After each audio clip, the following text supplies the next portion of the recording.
Olá e sejam muito bem-vindos a mais uma análise aprofundada.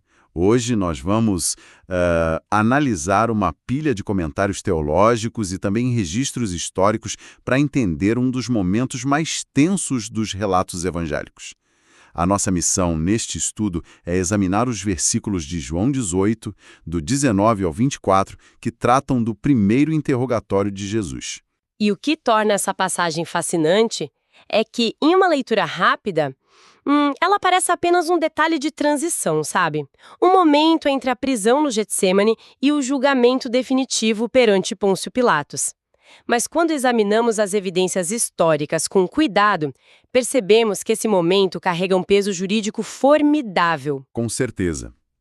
E a base deste nosso mergulho será uma rica coleção de comentários bíblicos. Nós vamos utilizar percepções de estudiosos como John MacArthur, Warren Wiersbe, João Calvino, Hernandes Dias Lopes, D.A. Carson, William Hendrickson, Matthew Henry e, claro, várias bíblias de estudo, como a Nova Almeida Atualizada, a Bíblia de Genebra e a Bíblia Arqueológica. É um material vasto e muito robusto, essencial para compreender todas as nuances desse texto. Muito bem, vamos desdobrar este texto. O nosso grande objetivo aqui é entender a dinâmica deste tribunal, a absoluta ilegalidade do processo e a inegável majestade de Jesus durante todo esse inquérito inicial.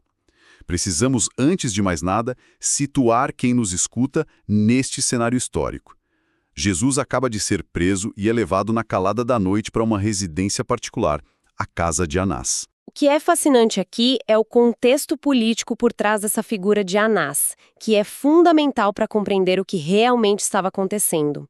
O comentário histórico-cultural e pesquisadores como D.A. Carson detalham que Anás era o sogro de Caifás. Ele havia sido sumo sacerdote oficial de Israel, mas foi deposto pelas autoridades romanas anos antes. Mas pela lei judaica o cargo era vitalício, correto? Exatamente. A grande questão é essa. Para a aristocracia sacerdotal e para o povo, o cargo era para a vida toda.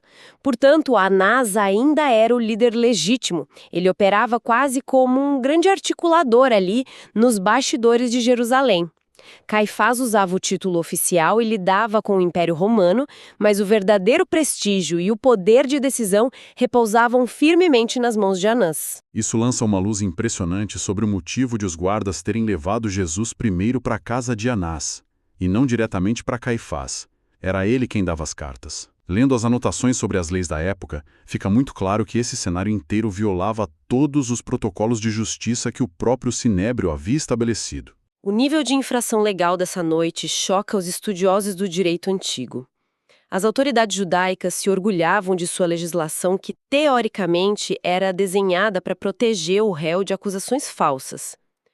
Para quem não tem familiaridade com os textos antigos, a Mishnah, que é a compilação das leis judaicas, e também estudiosos como Maimônides, citados por Carson e pelo comentário Beacon, deixavam regras rigorosas sobre casos que poderiam resultar em pena de morte. E a primeira regra quebrada ali foi o próprio horário do inquérito. Sem dúvida, um caso capital jamais poderia ser julgado à noite. Deveria ocorrer à luz do dia, no local oficial de reunião do Sinédrio e nunca em uma residência particular. Além disso, a natureza do interrogatório conduzido por Anás quebrava o princípio mais basilar do direito deles. Um acusado não podia ser forçado a produzir provas contra si mesmo. A intenção de Anás, então, era claramente fazer com que Jesus produzisse provas contra si mesmo, contornando a necessidade de testemunhas independentes. Precisamente. E se as testemunhas não concordassem em todos os detalhes, o caso deveria ser encerrado.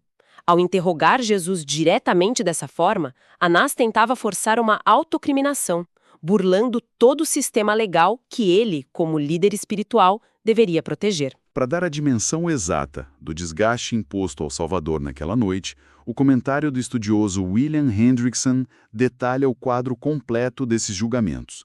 Esta audiência preliminar na casa de Anás foi apenas a primeira de uma verdadeira maratona de injustiças. Hendrickson divide o processo em 6 etapas distintas. E é uma sequência exaustiva. Foram 3 julgamentos eclesiásticos e 3 julgamentos civis. Jesus passa primeiro por Anás, ainda de madrugada, depois é enviado para Caifás e o comitê do Sinédrio durante a noite.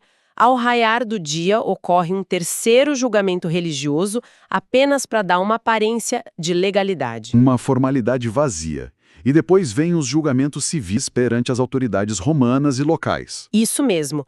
Ele é levado a Pilatos, depois enviado a Herodes e finalmente mandado de volta a Pilatos. É uma movimentação intensa e violenta por Jerusalém, logo após a agonia no Getsêmani. Entrando no texto específico de João 18, o versículo 19 relata que Anás começa o interrogatório com duas frentes. Ele pergunta a Jesus sobre os seus discípulos e sobre a sua doutrina. O comentarista Matthew Henry traz uma observação brilhante sobre isso. Jesus, assumindo a postura de bom pastor para proteger seus seguidores, não responde absolutamente nada sobre os discípulos. A motivação de Anás com essas perguntas revela a armadilha do tribunal. Na superfície, a preocupação parecia teológica, mas o objetivo subjacente era construir uma acusação política de sedição.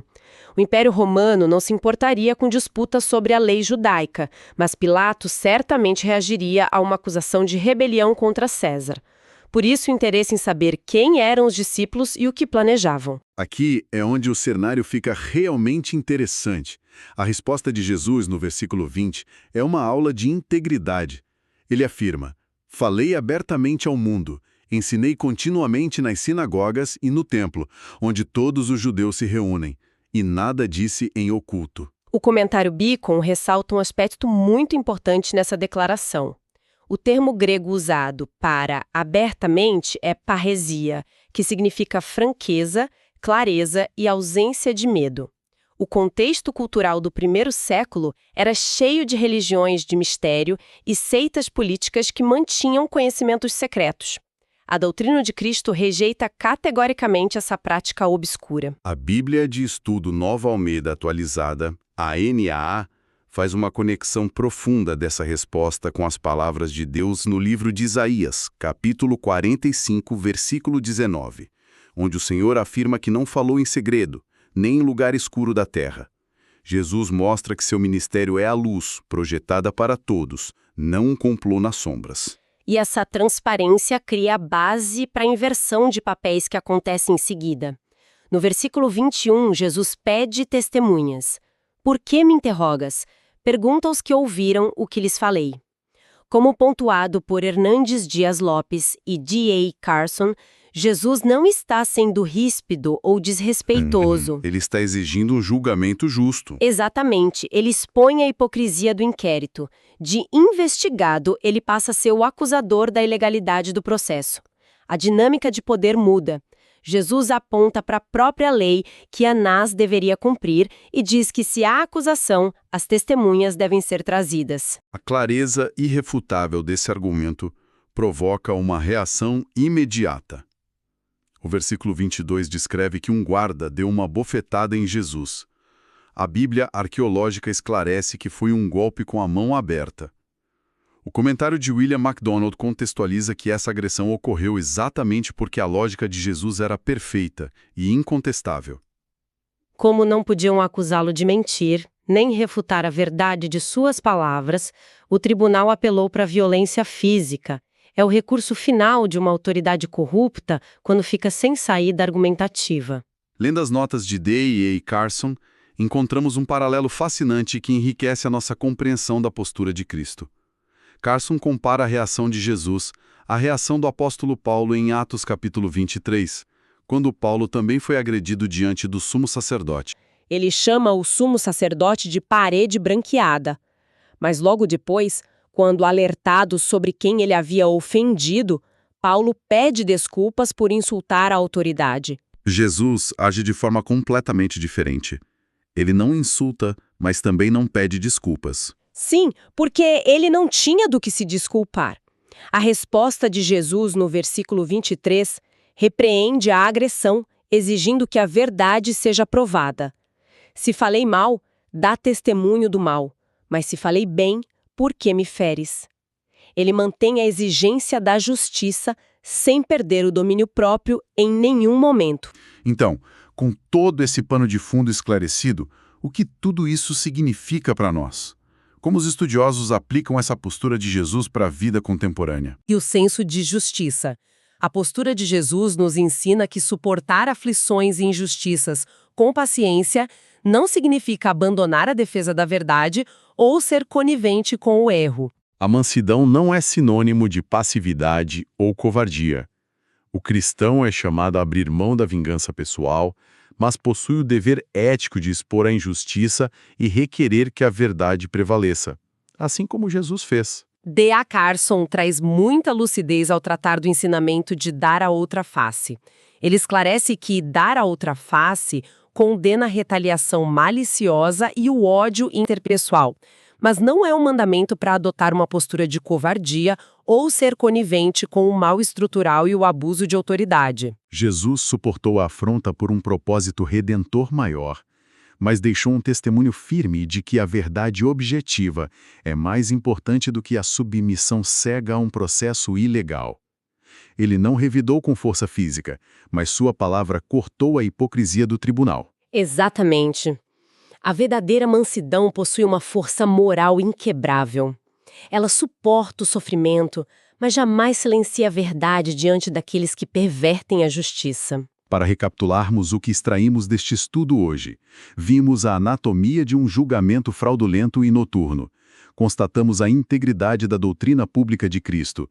Observamos a covardia da agressão física por falta de argumentos e, acima de tudo, contemplamos o exemplo supremo de mansidão aliada, a defesa inabalável da verdade. E para coroar a nossa reflexão, eu deixo um pensamento provocativo baseado no comentário de Calvino sobre esta passagem. Calvino observa que Jesus provou que sua doutrina estava acessível a todos e pediu que chamassem os que o ouviram para testemunhar. Ele confiou que haveria vozes dispostas a confirmar suas palavras. Uma convocação direta às testemunhas oculares e auriculares. A reflexão que fica para quem estuda este texto hoje é esta. Vivemos em um mundo que ainda monta tribunais culturais para julgar e questionar a mensagem de Cristo. Diante das pressões da nossa época, aqueles que ouvem a sua voz estão dispostos a se apresentar publicamente como suas testemunhas ou permanecerão em silêncio, ocultos no pátio como a multidão daquela época e o próprio Pedro?